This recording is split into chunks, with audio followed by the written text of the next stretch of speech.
All right, guys, we're back with the Screen Team, getting ready to review a movie that I've been itching to see a long time. Haven't got a chance to until recently because I haven't had anybody to watch it with me. Now I do. I got Mr. Jeff South on the program. Yeah. Jeff has watched it. He's getting ready to review it for me. So, Jeff, Wind River, is this a go or is it a no? This is a definite go. It's a movie that I think got lost in the shuffle a couple of years ago when it was released. Yeah. Among the other, glossier, high-profile award season pictures that, come out in the late summer and early fall. But when I go back and I measure it against those that got a lot more attention, this is one that really deserves more examination. I think it's not an easy movie to watch. It's not, high entertainment, and it's not, it's not an action movie. It's a police procedural, and it's dark and it's gritty and all that. But it's just so very well done, and it's really haunting. Haunting is the best word I can use to describe it. Sure. And I think if you have not seen Wind River, you really need to seek it out. It's very good. So we've got our main actor who is, Jeremy Renner. He plays a wildlife kind of person who we're set up here in the state of Wyoming. It's mountains and vast terrain and snow everywhere. And we meet Jeremy Renner, and he's kind of like a wildlife and game kind of person. He's checking to make sure there's no bad creatures out there that will cause harm. Correct? Correct. Yeah, it's kind of like his job. I got from it is that there is an animal out there that needs to be dealt with in some way. He's the guy, and if that means he puts them down, then that's what he has to do. He's got kind of a sniper-like rifle, but he carries with him, and that's pretty much his job. Yeah. Yeah. So on one of his pursuits to find I believe a mountain lion, he's in the harsh snow, and he notices that he sees a dead body out in the snow, and he knows who the girl is right away. He calls the local authorities, and that's where we kind of get into our murder mystery plot of the film.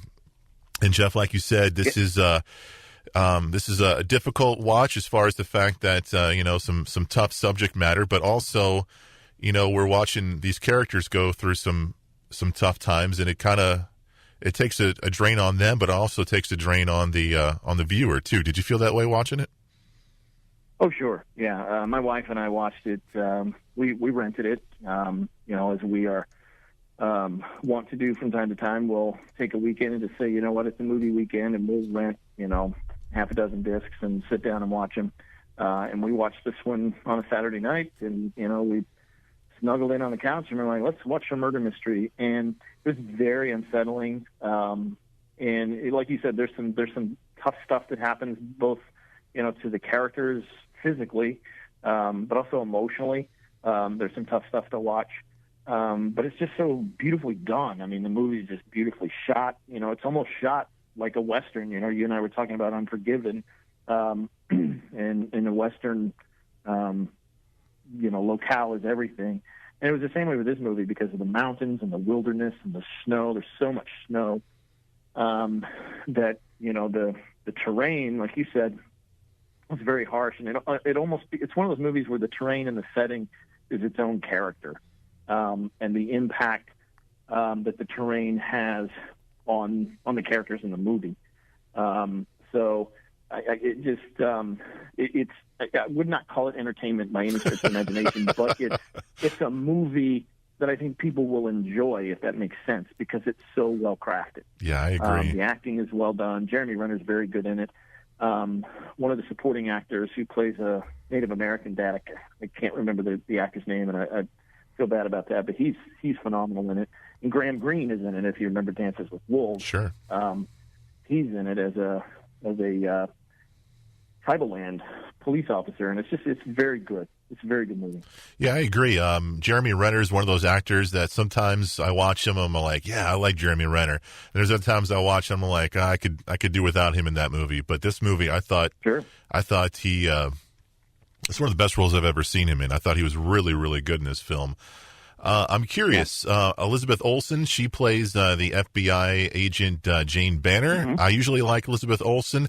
This one, I thought she was kind of maybe the the weakest part of the film, and I'm not saying that she was bad, because she wasn't, but I think compared to everybody else, I thought maybe she might have been the weakest link. What did you think about her performance?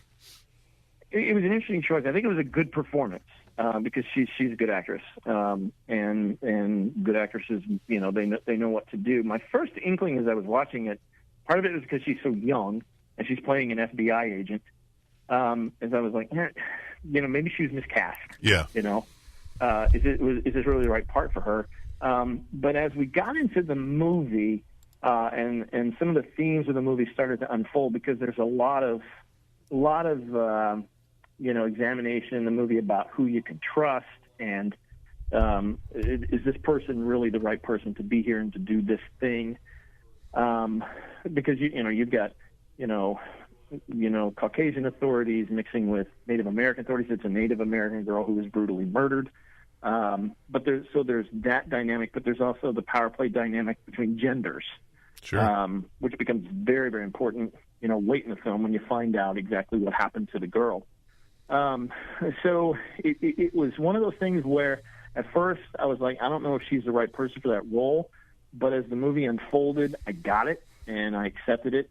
I think the role might have been a little underwritten, but I thought she was really good in it, and I thought it was a good performance. I wasn't entirely on board with the character, but the purpose of the character made total sense to me. True.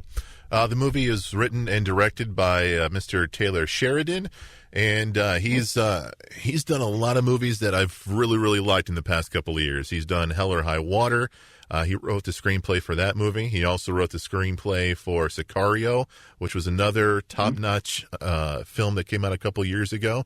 And this one is kind of 3 for 3, don't you think, Jeff? Oh, yeah. He's off to a great start, so it'll be interesting to see where he goes from here. I think he had another movie come out last year or a few, because Wind River was what, was Wind River 2017 or 2016? I can't remember. 2017. Sicario was 15, and Hell or High Water was 16. Hell or High Water, okay, yeah. So I think, it's going to be interesting to see where he goes from here, because those are 3 really exceptional movies. Hell or High Water was outstanding. And has Chris Pine giving another great performance. I think he's an underrated actor, and just because of his range. But this one, Wind River, was a really, really complete experience, because it's not only great acting and a great script and all that, but it's shot really well, it's edited really well, and I like that it's not just about who killed this Native American girl, what happened to her. It's about all the circumstances surrounding what happened to her, and the impact that they have. So it's really, really interesting. So, Jeff, is this a movie that you would like to rewatch down the line? Is this a multiple viewing movie for you? Or is one and done all you're going to get with this film? For me, it's a go back and rewatch, because there are going to be things that I'm sure I missed. As somebody who likes to look at a way a movie was put together, I'd like to go back and look at, how they use certain shots and how they set up certain scenes in the movie and all of that, because there's a lot there. This is a very rich picture. And I think, a person can watch it once and enjoy it and say, wow, that was really good. But I do think it's a movie very much worth returning to see all that it has to offer. Jeff, really quickly before we go, you are a writer. You are a writer of a awesome book. Can you give us the name of the book and how people can check it out? Absolutely, yeah. Thank you for that. The book is called Kilroy Was Here. It is a funny, comedic science fiction novel, young adult novel.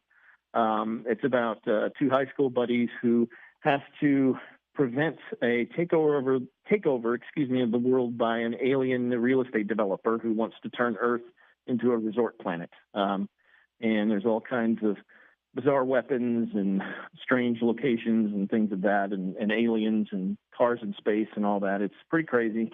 I'm proud of it, and a lot of people have expressed their appreciation of it, and they think it's funny. And you've said some nice things, and I appreciate that. You can get the book really anywhere online. Amazon has it. They're running some great specials on it right now. You can get it in paperback or Kindle form. You can also order it online through Barnes & Noble in hardback paperback or digital. Or if you want to go to my website and order from the website, I will sign it, put a nice note in there, and send it to you myself. The website is itsjeffsouth.wixsite, WIXSITE.com/It's Jeff South. And you can find me on Facebook or Twitter or Instagram, and I've got all that information on there as well. Beautiful. Jeff, I appreciate the input, and I appreciate your time, man. I really do. Absolutely. Had a blast. All right, that's Jeff South. I'm Chris, and we are part of the Screen Team. And remember, we want you to know before you go.